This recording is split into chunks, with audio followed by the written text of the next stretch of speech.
नमस्कार दोस्तों, हम इस वीडियो के माध्यम से प्रायद्वीपीय पठार के विभाजन के विषय में जानकारी प्राप्त करेंगे। प्रायद्वीपीय पठारों को हम मुख्यतः 4 भागों में विभाजित करके इसका अध्ययन करते हैं। तो पहला जो है इसका पहला केंद्रीय केंद्रीय उच्च भूमि केंद्रीय उच्च भूमि, और दूसरा जो है पूर्वी पठार, दूसरा जो है पूर्वी पठार, दूसरा जो है पूर्वी पठार, तीसरा जो है पूर्वोत्तर के पठार, तीसरा जो है पूर्वोत्तर के पठार, तीसरा जो है पूर्वोत्तर के पठार, और चौथा जो है इसका दक्कन का पठार। चौथे नंबर पर दक्कन के पठार, दक्कन का पठार। चौथे नंबर पर जो विभाजन है उसको दक्कन के पठार के रूप में जाना। तो इन 4 मुख्य हिंदियों के माध्यम से हम प्रायद्वीपीय पठार के विभाजन के विषय में जानकारी प्राप्त करते हैं। तो आगे हम बढ़ते हुए पहले सर्वप्रथम हम केंद्रीय उच्च भूमि के विषय में जानकारी प्राप्त करेंगे। तो केंद्रीय उच्च भूमि को भी मुख्यतः 6 भागों में विभाजित करके हम 6 मुख्य हेडिंगों के माध्यम से इसकी जानकारी प्राप्त करते हैं। तो पहले मुख्य हेडिंग है अरावली पर्वत श्रेणी। पहली मुख्य हेडिंग इसके अंतर्गत अरावली पर्वत श्रेणी, अरावली पर्वत श्रेणी। दूसरा जो विभाजन है इसका मेवाड़ का पठार। दूसरा विभाजन जो है मेवाड़ का पठार, और तीसरा विभाजन इसका जो है मालवा का पठार। तीसरा विभाजन इसका मालवा का पठार, तीसरा विभाजन इसका मालवा का पठार। चौथा विभाजन इसका जो है बुंदेलखंड का पठार। चौथा विभाजन जो है बुंदेलखंड का पठार। चौथा विभाजन जो है बुंदेलखंड का पठार। पांचवा विभाजन विंध्यन श्रेणी। पांचवा विंध्यन श्रेणी। और छठवां जो है सतपुड़ा श्रेणी।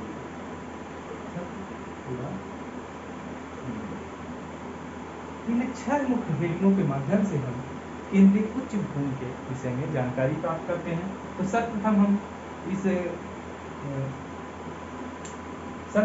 इसमें आगे बढ़ते हुए अरावली पर्वत श्रेणी के विषय में जानकारी प्राप्त करेंगे। आप लोगों को मालूम होगा कि अरावली पर्वत श्रेणी एक मोड़दार अपशिष्ट पर्वत का उदाहरण है। मोड़दार अपशिष्ट पर्वत का उदाहरण है। यह अरावली श्रेणी जो है मोड़दार अपशिष्ट पर्वत का उदाहरण है। मोड़दार अवशिष्ट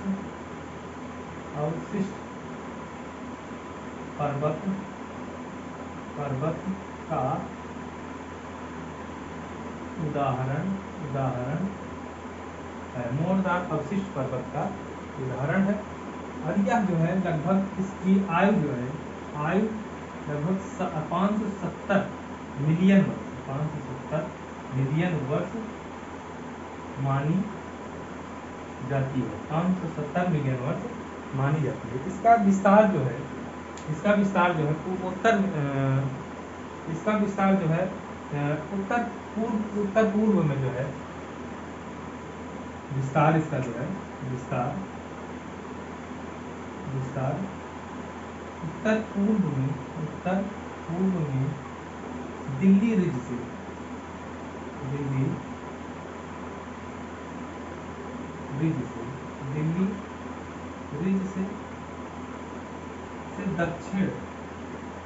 दक्षिण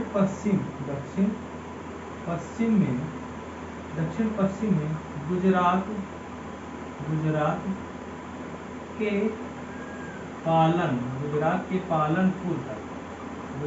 पालनपुर तक लगभग 800 किलोमीटर तक, लगभग 800 किलोमीटर तक विस्तृत है। जो अरावली पर्वत श्रेणी है, अरावली पर्वत श्रेणी राजस्थान के केंद्रीय उच्च भूमि, राजस्थान के मैदान को केंद्रीय उच्च भूमि से अलग करता है। यह विभाजक का काम करता है। यह जो है राजस्थान के मैदान को, यह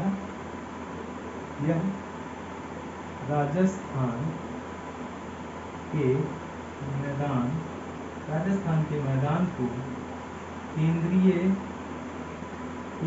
उच्च भूमि, राजस्थान के मैदान को केंद्रीय उच्च भूमि से अलग करता है। और उसके बाद जो है यह प्रमुख पश्चिमोत्तर भारत का प्रमुख जल विभाजक भी है। यह जो है पश्चिमोत्तर भारत का प्रमुख जल विभाजक भी है। जल विभाजक या राजस्थान के मैदान के जल प्रवाह को यह गंगा के मैदान के जल प्रवाह से अलग करता है। यह राजस्थान के मैदान के जल प्रवाह को जो है गंगा के मैदान के जल प्रवाह से अलग करता है। यह प्रमुख जल विभाजक भी है, प्रमुख जल विभाजक। और उसके बाद यह प्रमुख जलवायु विभाजक भी है, प्रमुख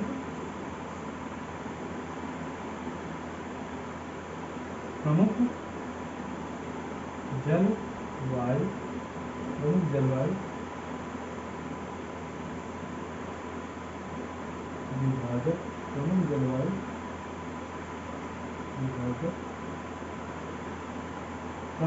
विभाजक। ये गंगा के मैदान के जलवायु को राजस्थान के अर्ध शुष्क जलवायु से जो है अलग करता है। और इस क्षेत्र में जो है अरावली पर्वत क्षेत्र में प्रमुख खनिज भी पाए जाते हैं, जैसे अभ्रक, हुआ, तांबा और संगमरमर इत्यादि। अभ्रक, तांबा, संगमरमर इत्यादि इस क्षेत्र में जो है पाए जाते हैं। उसके बाद जो है बात करते हैं इस क्षेत्र की जो प्रमुख नदी है लूनी, अरावली पर्वत से निकलने वाली जो प्रमुख नदी है लूनी है। यह राजस्थान के मैदान और थार के मरुस्थल में प्रवाहित होकर अंतःस्थलीय नदी के रूप में मतलब थार के मरुस्थल में समाहित हो जाती है। यह आगे इसका कहीं भी मतलब कहीं इसका किसी सागर में जाती है नहीं मिलती, यह स्थल क्षेत्र में ही समाप्त हो जाती है, इसलिए अंतःस्थलीय नदी कहा जाता है। लूनी प्रमुख नदी जो है लूनी, प्रमुख नदी जो है लूनी। अंतःस्थलीय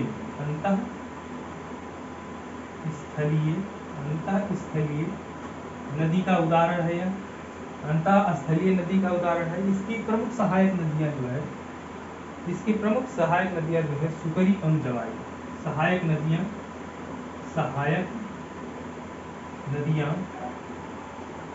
सुकरी एवं जवाई। इसकी प्रमुख सहायक नदियां सुकरी एवं जवाई है। अरावली पर्वत का जो है अरावली पर्वत की सबसे उच्च श्रेणी जो है गुरु पर्वत है। अरावली पर्वत की सबसे सर्वोच्च श्रेणी जो है गुरु शिखर है। अरावली पर्वत की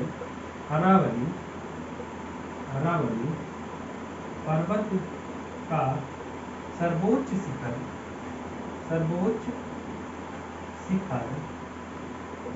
गुरु शिखर सर्वोच्च शिखर गुरु शिखर है। अरावली पर्वत का सर्वोच्च शिखर गुरु शिखर है। और यहीं पर जो है यह जो है आबू पहाड़ी में स्थित है। यह जो है आबू पहाड़ी में स्थित है। गुरु शिखर जो है आबू पहाड़ी में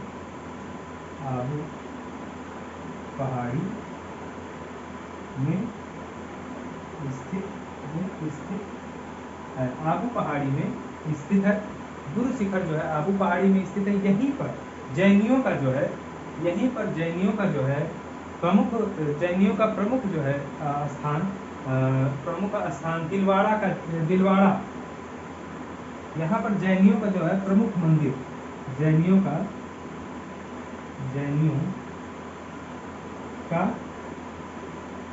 प्रमुख मंदिर दिलवाड़ा का जैन मंदिर, दिलवाड़ा का जैन मंदिर स्थित, दिलवाड़ा का जैन मंदिर स्थित। इसी क्षेत्र में आबू पहाड़ी में ही जैनियों का प्रमुख मंदिर दिलवाड़ा का जैन मंदिर स्थित है। इसके बाद हम मेवाड़ के पठार की बात करते हैं। मेवाड़ का पठार दूसरा जो विभाजन है उसके बारे में जानकारी प्राप्त करते हैं। मेवाड़ के पठार के विषय में जानकारी, मेवाड़ का पठार जो है राजस्थान एवं मेवाड़ का पठार जो है राजस्थान एवं मध्य प्रदेश में स्थित है। मेवाड़ का पठार जो है राजस्थान एवं मध्य प्रदेश में स्थित है।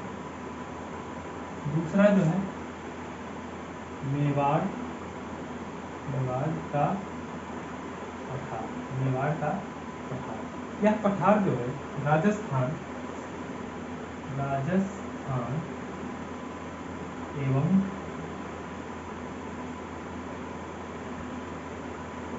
मध्य प्रदेश, राजस्थान एवं मध्य प्रदेश में स्थित, राजस्थान एवं मध्य प्रदेश में स्थित है। मेवाड़ का पठार जो है अरावली पर्वत श्रेणी को, मेवाड़ का पठार जो है अरावली पर्वत श्रेणी को मालवा के पठार से अलग करता है। यह जो है अरावली पर्वत श्रेणी को, अरावली पर्वत श्रेणी को, यह अरावली पर्वत श्रेणी को मालवा के पठार से, को मालवा के पठार से अलग, यह अलग करता है। यह पर्वत श्रेणी, यह जो है मेवाड़ का पठार जो है मालवा के पठार को अरावली के पर्वत श्रेणी से अलग करता है। अरावली से निकलने वाली, अरावली से निकलने वाली बनास नदी, अरावली से निकलने वाली, अरावली से निकलने वाली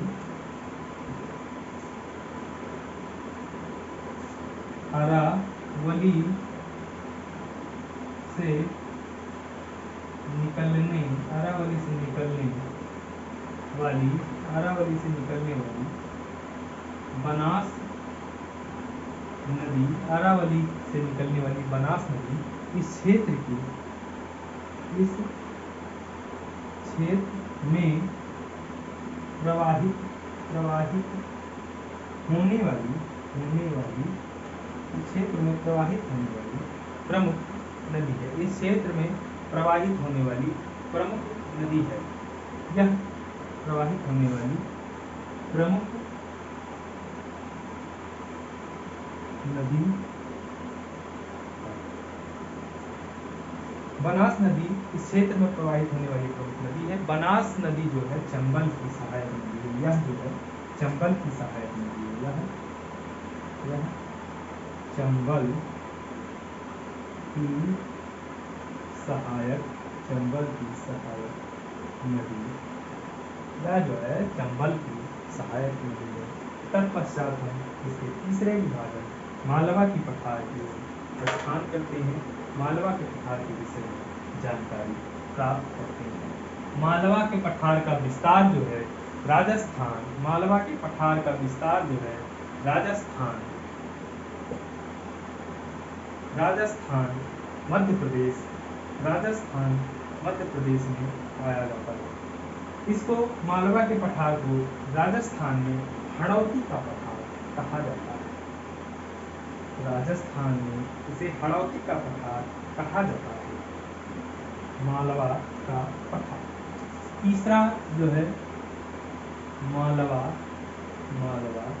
का पठार, तीसरा जो है इसका मालवा का पठार। मालवा का पठार जो है बेसाल्ट निर्मित पठार है, बेसाल्ट की चट्टानों से निर्मित पठार। यह बेसाल्ट की चट्टानों से निर्मित, बेसाल्ट की चट्टानों से निर्मित पठार है। इसका प्रमुख विस्तार जो है, इसका प्रमुख विस्तार राजस्थान एवं मध्य प्रदेश राज्यों में पाया जाता है। राजस्थान और मध्य प्रदेश राज्यों में पाया जाता है। इसका जो है इसको राजस्थान में हड़ौती के पठार के नाम से जाना जाता है। इसे राजस्थान में हड़ौती के पठार के नाम से, हड़ौती के पठार के नाम से जाना जाता है। इसे राजस्थान में हड़ौती के पठार के नाम से जाना जाता है। इसका जो है विस्तार जो है दक्षिण में विंध्ययन श्रेणी, इसका विस्तार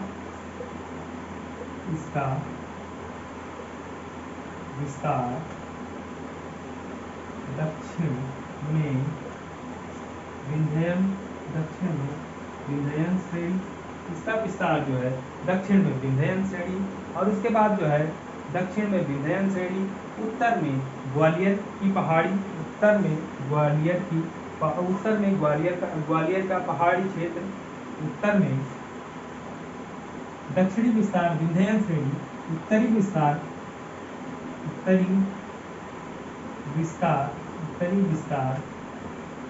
ग्वालियर का पहाड़ी क्षेत्र, उत्तरी विस्तार ग्वालियर का पहाड़ी क्षेत्र, पूर्वी विस्तार बुंदेलखंड एवं बघेलखंड के पठार, पूर्वी विस्तार जो है बुंदेलखंड एवं बघेलखंड के पठार, पूर्वी विस्तार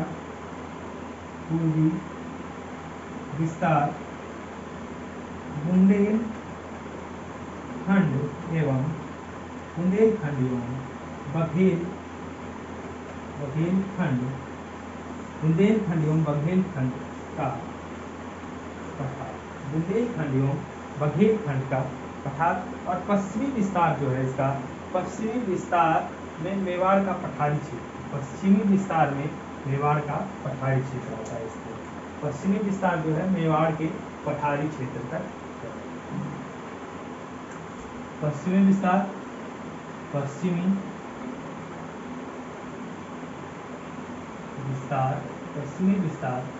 मेवाड़ का पठारी क्षेत्र, पश्चिमी विस्तार इसका जो है मेवाड़ का पठारी क्षेत्र है। और इसके बाद जो है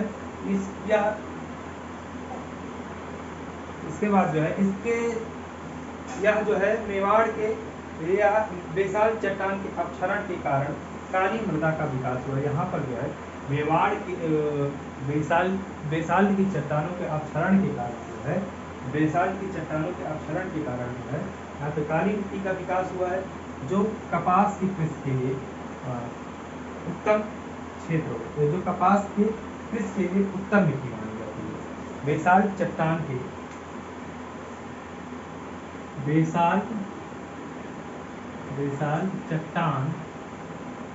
चट्टान के अपक्षरण के कारण काली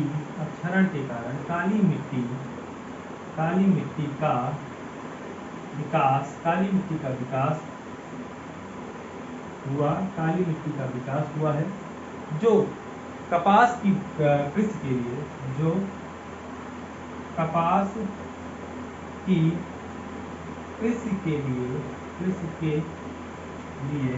उत्तम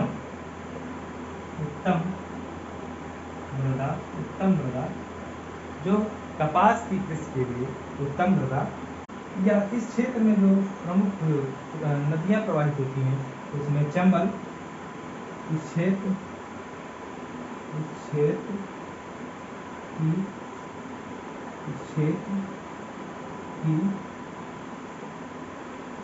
प्रमुख प्रवाहित नदियां, जिसमें जो है चंबल, नर्मदा एवं तापी, चंबल एवं नर्मदा एवं ताप्ती जो है दो प्रमुख नदियां हैं जो ब्रज घाटी में प्रवाहित होती हैं।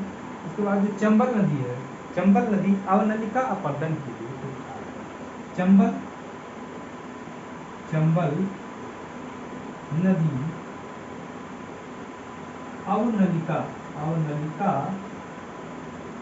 अपर्दन, अवनलिका अपर्दन के लिए, अवनलिका अपर्दन के लिए कुख्यात, कुख्यात, अवनलिका अपर्दन के लिए कुख्यात है। इन अवनलिका अपर्दित क्षेत्रों को बीहड़ क्षेत्र के नाम से जाना जाता है, बीहड़ क्षेत्र के नाम से जाना जाता है। उसके बाद हम जो है बुंदेलखंड के पठार के विषय में जानकारी प्राप्त करेंगे। चौथा विभाजन जो होता है केंद्रीय उच्च खंड का, उसमें जो है हम बुंदेलखंड के पठार के विषय में जानकारी प्राप्त करेंगे। बुंदेलखंड का पठार ग्वालियर के पठार एवं विंध्यन श्रेणी के मध्य स्थित है। ग्वालियर के पठार एवं विंध्यन श्रेणी के मध्य स्थित बुंदेलखंड का पठार। चौथा जो है बुंदेलखंड का, बुंदेलखंड, बुंदेलखंड का पठार, बुंदेलखंड का पठार। यह पठार जो है, यह पठार ग्वालियर के पठार एवं विंध्यन श्रेणी के मध्य स्थित है। ग्वालियर, ग्वालियर के पठार, ग्वालियर के पठार एवं विंध्यन, विंध्यन श्रेणी के मध्य स्थित, ग्वालियर के पठार, विंध्यन, ग्वालियर के पठार एवं विंध्यन श्रेणी के मध्य स्थित पठार है। इस प्रदेश के अंतर्गत यह जो है, इसका विस्तार प्रमुख रूप से उत्तर प्रदेश, इसका विस्तार, इसका विस्तार प्रमुख रूप से, प्रमुख रूप से उत्तर प्रदेश, उत्तर प्रदेश एवं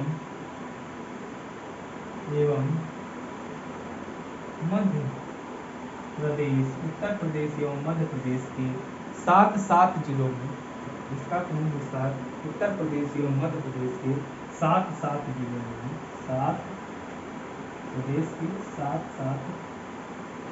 जिलों में का विस्तार जो है उत्तर प्रदेश के मध्य प्रदेश, उत्तर प्रदेश एवं मध्य प्रदेश के 7 जिलों में है। इसका इस क्षेत्र में जो है यमुना की सहायक नदी चंबल नदी, यमुना की सहायक चंबल नदी जो है इस क्षेत्र में, इस क्षेत्र में यमुना, इस क्षेत्र में यमुना की सहायक नदी, इस क्षेत्र में यमुना की सहायक नदी चंबल प्रवाहित होती है, चंबल प्रवाहित, चंबल प्रवाहित होती है, चंबल प्रवाहित होती है। जैसा कि हम पूर्व में बता चुके हैं कि चंबल जो है अवनलिका अपर्दन के लिए, चंबल नदी अवनलिका अपर्दन के लिए विख्यात है। यह जो है बुंदेलखंड का पठारी क्षेत्र इस अवनलिका अपर्दन से अधिक प्रभावित है। यह पठारी क्षेत्र, यह पठारी क्षेत्र अवनलिका, अवनलिका या पठारी क्षेत्र अवनलिका अपर्दन से प्रभावित, अवनलिका अपर्दन, अपर्दन से सर्वाधिक, अवनलिका अपर्दन से सर्वाधिक प्रभावित, प्रभावित क्षेत्र है। इस क्षेत्र को उत्खात भूमि के नाम से भी जाना जाता है। इस क्षेत्र को, इस क्षेत्र को उत्खात, उत्खात भूमि, उत्खात भूमि के नाम से जाना जाता है। इस क्षेत्र को उत्खात भूमि के भी नाम से जाना जाता है। यह क्षेत्र जो है, यह क्षेत्र सूखा प्रभावित क्षेत्र है, यह क्षेत्र सूखा प्रभावित क्षेत्र है, यह क्षेत्र सूखा प्रभावित क्षेत्र है।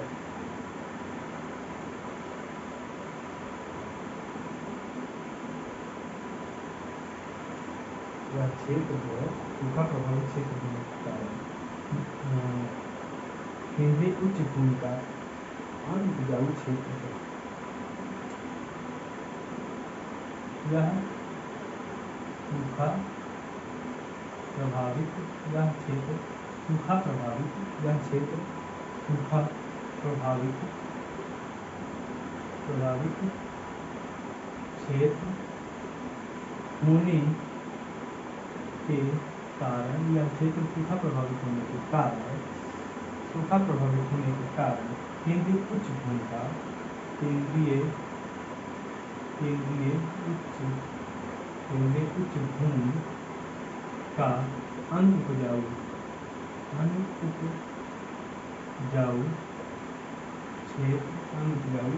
क्षेत्र है। केंद्रीय उच्च भूमि का अनउपजाऊ क्षेत्र है। यह मध्य प्रदेश एवं छत्तीसगढ़ की सीमा पर स्थित बघेल खंड के पठार द्वारा पूर्वी पठार से अलग किया जाता है। यह जो है मध्य प्रदेश एवं छत्तीसगढ़ की सीमा पर स्थित बघेल खंड के पठार द्वारा पूर्व के पठार से अलग किया जाता है। इसके बाद हम विंध्यान श्रेणी के बारे में जानकारी प्राप्त करेंगे। विंध्यान श्रेणी जो है इसका विस्तार मध्य प्रदेश, उत्तर प्रदेश, बिहार तथा छत्तीसगढ़ में है। मध्य प्रदेश, बिहार तथा छत्तीसगढ़ में है। विंध्यान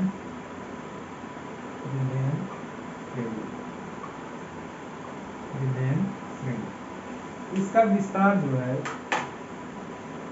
गुजरात से लेकर इसका विस्तार जो है गुजरात से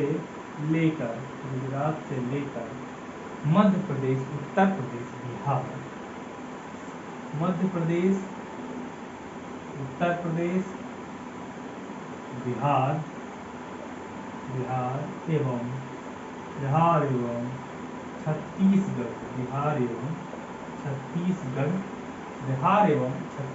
गुजरात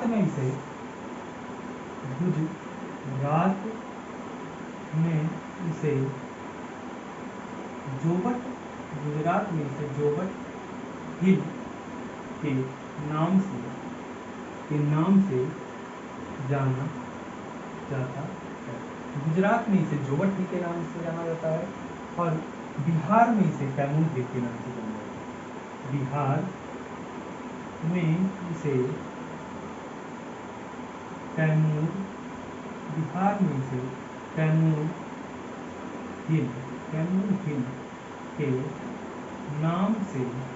हिल के नाम से जाना जाता है।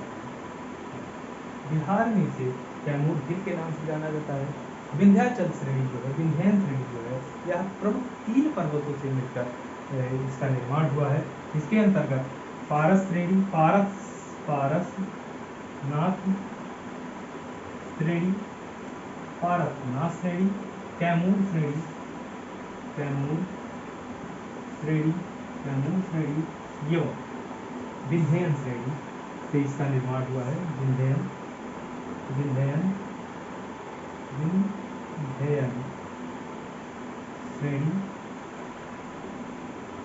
श्रेणी इसके अंतर्गत आती है।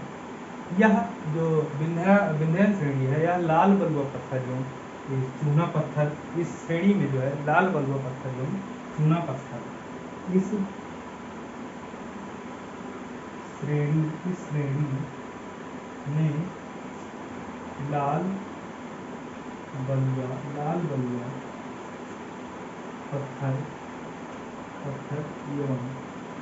पत्थर एवं चूना पत्थर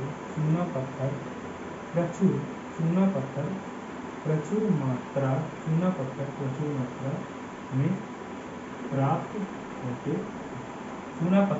मात्रा में प्राप्त होते हैं। इस श्रेणी में धात्विक खनिज का अभाव है। इस श्रेणी में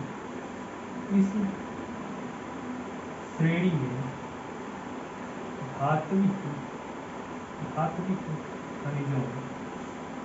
खनिजों का अभाव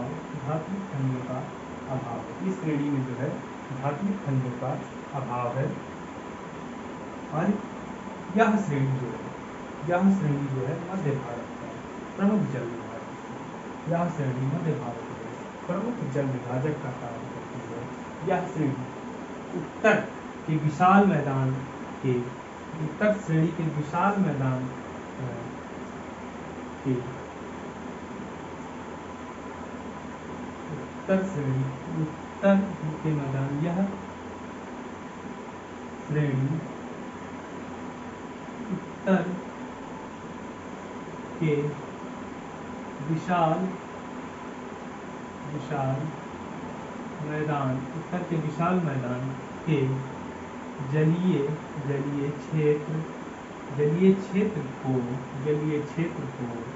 उत्तर के विशाल मैदान के जलीय क्षेत्र को प्रायद्वीपीय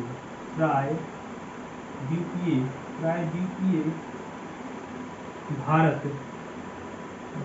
के जलीय क्षेत्र को विभाजित करती है। जलीय क्षेत्र को विभाजित करती है। इस क्षेत्र जलीय क्षेत्र को विभाजित करती है। इस क्षेत्र की सद्भावना शिखर, इस क्षेत्र का जो है सद्भावना शिखर, इस क्षेत्र का जो है सद्भावना शिखर इस श्रेणी का सद्भावना शिखर, इस श्रेणी का सद्भावना शिखर सर्वाधिक मतलब सर्वोत्तम श्रेणी है, सर्वोच्च श्रेणी है। श्रेणी का सद्भावना शिखर इसकी सर्वोच्च श्रेणी है, इसकी सर्वोच्च श्रेणी है, जिसकी ऊंचाई 2467 फीट है, जिसकी ऊंचाई 2467 फीट है, जिसकी ऊंचाई 2467 फीट। और इसका जो विंध्याचल श्रेणी जो औसत ऊंचाई है वह 700 से 1200 मीटर है, 700 से 1200 मीटर है, 700 से 1200 मीटर है। इसके बाद हम जो है सतपुड़ा श्रेणी के विषय में जानकारी प्राप्त करेंगे।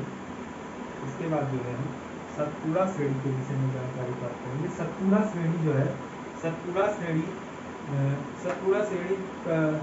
भारत के मध्य भाग में स्थित एक श्रेणी है। सतपुड़ा श्रेणी जो है भारत के मध्य भाग में स्थित है।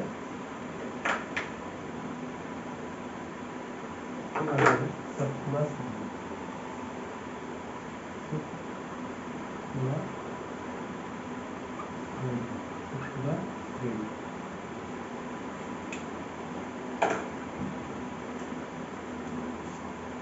यह भारत के मध्य भाग में स्थित या भारत के मध्य भाग में स्थित है। यह जो है इसका विस्तार गुजरात से मध्य प्रदेश एवं महाराष्ट्र की सीमा पर, गुजरात मध्य प्रदेश इसका विस्तार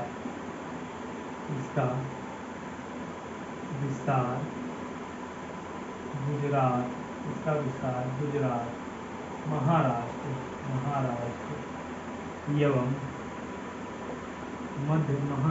एवं मध्य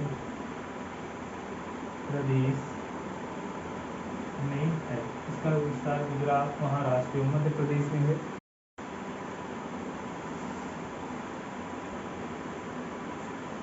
यह श्रेणी जो है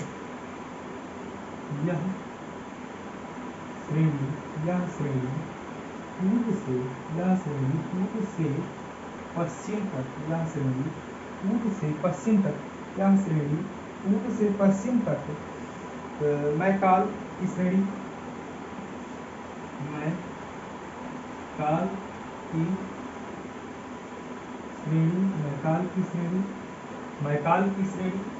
रायलसीमा की श्रेणी, मैकाल की श्रेणी, महादेव की श्रेणी,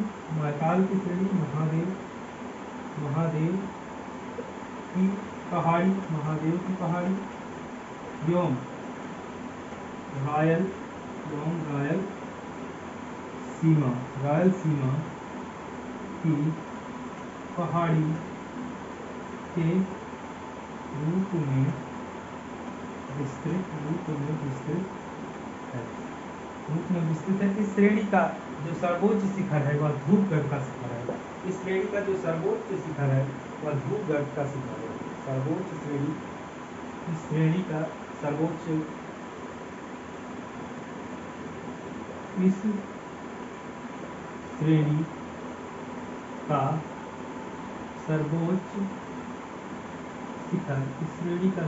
शिखर धूपगढ़ है। इस श्रेणी का सर्वोच्च शिखर जो है धूपगढ़ है, जिसकी ऊंचाई 1350 मीटर है। ऊंचाई 1350 मीटर है। इसकी ऊंचाई 1350 मीटर है और यह जो है महादेव की पहाड़ी में स्थित है। यह जो है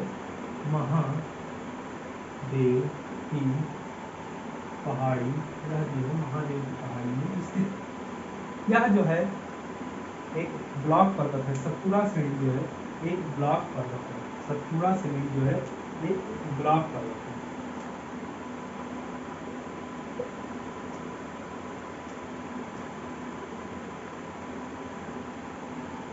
सतपुड़ा श्रेणी जो है एक ब्लॉक पर्वत है और जो सतपुड़ा श्रेणी जो है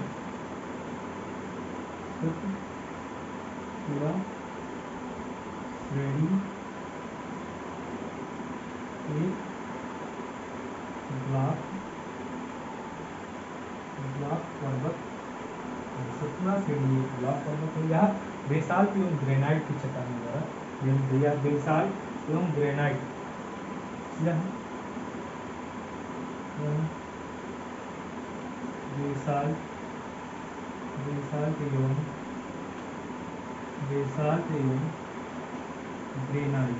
बेसाल्ट एवं ग्रेनाइट की चट्टानों द्वारा निर्मित बेसाल्ट एवं ग्रेनाइट की चट्टानों द्वारा निर्मित है। यह नर्मदा एवं ताप्ती का है। यह नर्मदा एवं ताप्ती का